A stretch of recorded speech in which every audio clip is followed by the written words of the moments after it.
तो चलिए आगे बढ़ते हैं हमारे आज के दिन के इस चौथे वीडियो की तरफ। इसके पहले भी 3 वीडियो आज के दिन हम पब्लिश कर चुके हैं। वो तीनों वीडियो अगर अब तक आपने नहीं देखे तो आप चाहिए तो हमारे चैनल के वीडियो सेक्शन में जाकर उन तीनों वीडियो को देख सकते हो। और हमारा एक सेकंड चैनल भी है, वहाँ पर भी डेली हम वीडियो शेयर बाजार के जो अपडेट्स होती है उसके बारे में पोस्ट करते रहते हैं। इंटरेस्टेड हो तो हमारा सेकंड चैनल भी ज्वाइन कर सकते हो। सेकंड चैनल का लिंक वीडियो के डिस्क्रिप्शन में आपको मिल जाएगा।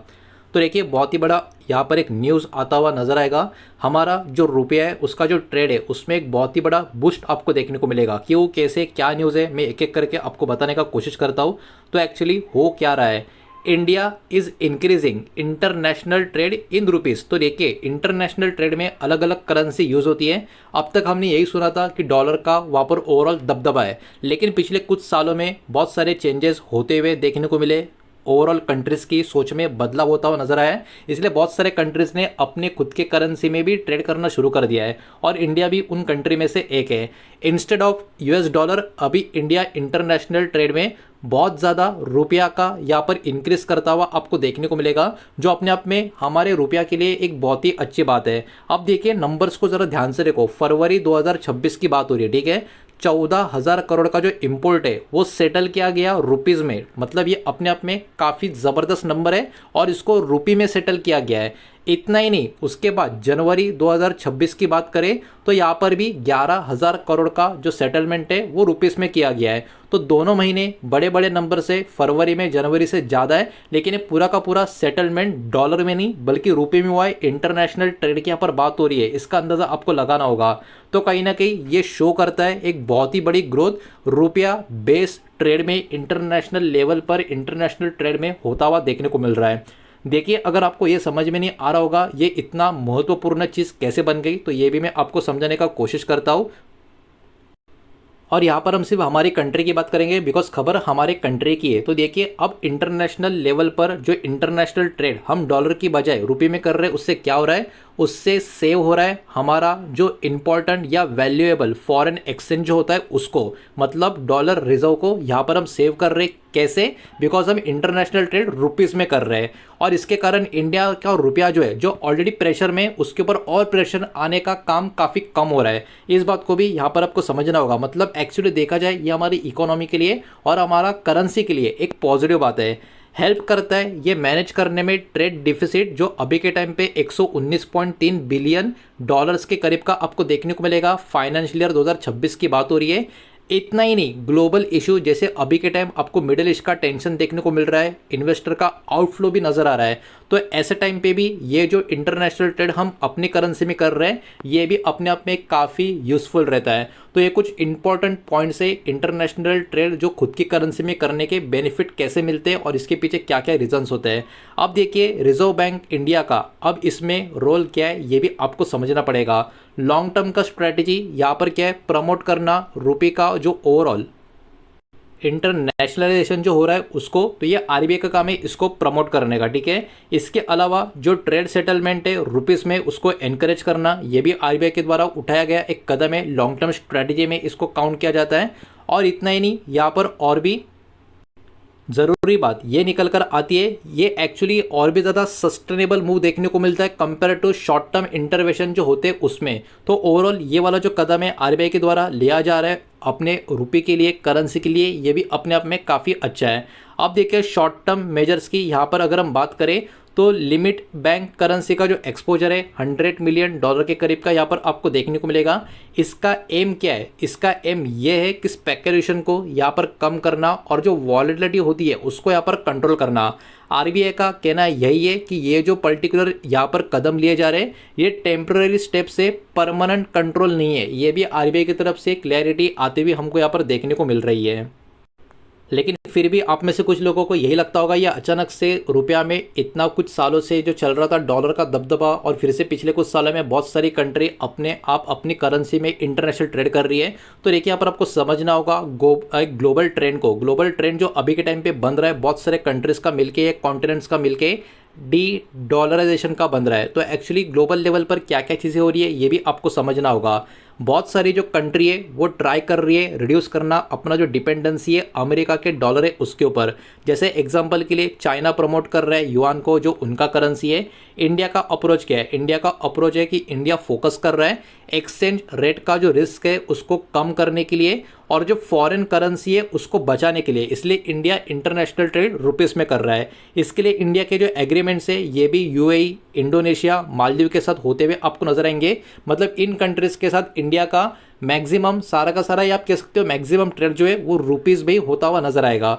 उसके अलावा ग्रोथ की अगर हम बात करें, रूपी इंपोर्ट का जो सेटलमेंट है 45% एक साल के हिसाब से ऊपर की तरफ है, जो अच्छा नंबर है। लेकिन यहाँ पर थोड़ा सा उदास करने वाली बात यह भी है कि ये सिर्फ और सिर्फ 2.35% आपको देखने को मिलेगा जो टोटल इंपोर्ट होता है उसका। तो होपफुली ये नंबर आने वाले समय में चेंज होता हुआ हमको देखने को मिले। अभी बात करें कुछ चैलेंजेस की, तो देखिए रूपी का जो ट्रेड है, मतलब ट्रेड शेयर जो अभी के टाइम पे वो काफ़ी लो है, जो अभी मैंने आपको बोला 2.35% का ये ओवरऑल इंपोर्ट के कंपेयर में। मतलब रूपी का जो ट्रेड शेयर अभी भी इंटरनेशनल ट्रेड में जो चल रहा है वो कम है। होपफुली ये आने वाले समय में और भी इंप्रूव होता हुआ आपको नजर आएगा। अब क्या हो रहा है, इसमें थोड़ा सा बैलेंस सही नहीं है, मतलब क्या हो रहा है, इम्बैलेंस है। अब देखिए रूपी हाई, माफ़ कीजिएगा, ओवरऑल बात करें इंपोर्ट्स की, तो देखिए इंपोर्ट्स जब रुपी हाई पे चला जाता है तो ओवरऑल जो एक्सपोर्ट है वो कहीं ना कहीं कम आता हुआ हमको नजर आता है। तो इसके वजह से क्या होता है, अभी भी करेंसी जितनी मजबूत होनी चाहिए उतनी मजबूत होती हुई हमको देखने को नहीं मिल रही है। और ओवरऑल जो ट्रेड शेयर अभी भी रुपये का इंटरनेशनल लेवल पर है वो अभी भी compare to other big economics काफ़ी कम है। तो इसके लिए अभी भी थोड़ा सा टाइम लगेगा। इसीलिए अभी के टाइम पे ओवरऑल वर्ल्ड की बात करें, डॉलर अभी भी एक कहीं ना कहीं डोमिनेंट करेंसी आपको देखने को मिलेगा। रुपये का जो शेयर है ग्लोबल एफएक्स लेवल पे वो सिर्फ और सिर्फ 1.9% का है, जो आने वाले समय में ये सारी चीज़ें अगर हम सही तरीके से फॉलो करते जाए, हो सकता है होपफुली अच्छा खासा शेयर ग्लोबल लेवल पे हमारा बढ़ता हुआ देखने को मिले। अब देखिए कुछ पॉलिसी के खतरों की अगर हम बात करें, करेंसी का जो लिमिट है वो कहीं ना कहीं लिक्विडिटी को रिड्यूस भी कर सकता है। तो ये भी कुछ सेटबैक्स आपको देखने को मिलेंगे और इसके वजह से कहीं ना कहीं लॉसेस भी, ट्रेडिंग मतलब ओवरऑल इंटरनेशनल ट्रेड की बात हो रही है, उसमें लॉसेस भी हमको देखने को मिल सकते हैं। और यहाँ पर 30 से 45 बिलियन डॉलर का पोटेंशियल लॉस भी यहाँ पर बताया जा रहा है। तो ये भी कहीं ना कहीं कुछ पॉलिसी से कनेक्टेड खतरे भी यहाँ पर हमको देखने को मिलता है। तो बहुत सारी चीज़ों को यहाँ पर देखना समझना पड़ता है। आरबीआई के भी बहुत सारे डिसीजंस यहाँ पर अपग्रेड होते रहते हैं। तो ये बहुत सारी चीज़ें पर्दे के पीछे चलती रहती है। लेकिन अभी के टाइम इंडिया के लिए अच्छी बात यह है कि इंडिया बहुत सारे कंट्री के साथ अपने खुद के करेंसी में इंटरनेशनल ट्रेड कर रहा है, डॉलर के ऊपर डिपेंडेंट नहीं है। लेकिन अभी भी इंडिया का जो मार्केट शेयर है मतलब ओवरऑल इंटरनेशनल लेवल पर रुपये का, वो अभी भी काफ़ी कम है, जो आने वाले समय में धीरे धीरे इंप्रूव हो सकता है। तो देखिए बात करें अब फ्यूचर आउटलुक की, तो लॉन्ग टर्म के हिसाब से अगर हम देखें तो ये वाला जो मूव है ये मूव काफ़ी पॉजिटिव है, बिकॉज इससे रुपये के ऊपर स्टेबिलिटी आती हुई नजर आएंगी और ओवरऑल जो फॉरेक्स के ऊपर का डिपेंडेंसी हमारे कंट्री का वो भी कहीं ना कहीं कम होता हुआ नजर आएगा। इसके लिए और भी ग्लोबल लेवल पर रुपये को एक्सेप्ट करवाना ये कहीं ना कहीं अभी से हमारे कंट्री का एक टारगेट होना चाहिए।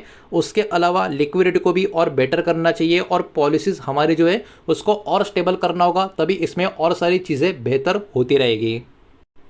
तो अपने आप में काफ़ी बढ़िया ये वाला रिपोर्ट आज के दिन यहाँ पर आता हुआ हमको देखने को मिला था, जिसके कारण हमारे मार्केट के कुछ स्टॉक है जिनके ऊपर ऐसे खबरों का इम्पैक्ट भी आता हुआ हमको देखने को मिल सकता है। और ये खबरें जो होती रहती है इनका इम्पैक्ट ऐसे कंपनीज के ऊपर इन बिटवीन आते रहता है। तो ये कौन से नाम है एक एक करके यहाँ पर मैं आपको बताऊंगा, लेकिन जो भी नाम होंगे वो किसी भी तरीके का बाय सेल का रिकमेंडेशन नहीं है, इन्वेस्टमेंट का एडवाइस नहीं है। इस बात को भी यहाँ पर आप ध्यान में रखें। वीडियो को प्लीज़ लाइक कर देना, वीडियो को शेयर कर देना। पहली बार चैनल पे आ चुके हो तो चैनल को भी सब्सक्राइब जरूर कर देना। तो इंडिया के कुछ स्टॉक है जिनके ऊपर कहीं ना कहीं इंपैक्ट हो सकता है और किस तरीके से, तो आप देख सकते हो। सबसे पहले पॉजिटिव इंपैक्ट की बात करें, बिकॉज रुपये का जो ट्रेड ग्रोथ हो रहा है उसके वजह से, तो एससीआई मतलब शिपिंग कॉर्पोरेशन ऑफ इंडिया का नाम यहाँ पर हमको देखने को मिल रहा है। सीसीआई यानी कंटेनर कॉर्पोरेशन ऑफ इंडिया का नाम नजर आ रहा है। उसके बाद टीसीआई यानी ट्रांसपोर्ट कॉर्पोरेशन ऑफ इंडिया का नाम नजर आ रहा है। इंटरग्लोब एविएशन, ये एक्चुअली फॉरेक्स का जो सेविंग बेनिफिट है इसके कारण यहाँ पर आपको देखने को मिल रहा है। तो ये कहीं ना कहीं अभी जो ओवरऑल रुपये का एक अच्छा खासा चलन इंटरनेशनल लेवल पे चल रहा है उसके ऊपर के ये पॉजिटिव इम्पैक्ट वाले कंपनियां आपको नजर आ रही है। मिक्स और वॉच इम्पैक्ट की बात करें तो करेंसी का मूवमेंट जो होता है वो सेंसिटिव होता है, कभी भी कुछ भी वहाँ पर होता हुआ हमको नजर आता है। तो ऐसे में ओएनजीसी यानी oil and natural gas corporation, IOC मतलब Indian oil corporation, Reliance industry, sir pharmaceutical industries, ये वाले कंपनियों का नाम भी यहाँ पर आपको देखने को मिलेगा। और इसके पीछे का कारण वही है, इंपोर्ट और एक्सपोर्ट से कनेक्शन है, प्लस करेंसी का एक्सपोजर भी कहीं ना कहीं इनके लिए बहुत ज़्यादा मैटर करता है, इसलिए ये नाम भी यहाँ पर आपको देखने को मिल रहा है।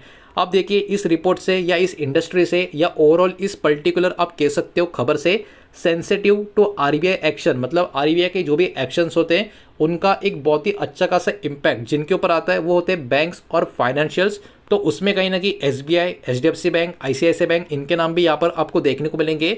और रीज़न एकदम सिंपल से यहाँ पर आपको नजर आएगा, करेंसी का एक्सपोजर का जो रूल है वो कहीं ना कहीं डायरेक्टली इन पर्टिकुलर इनके ऑपरेशंस जो है इनके ऑपरेशंस को अफेक्ट करता हुआ नजर आ सकता है।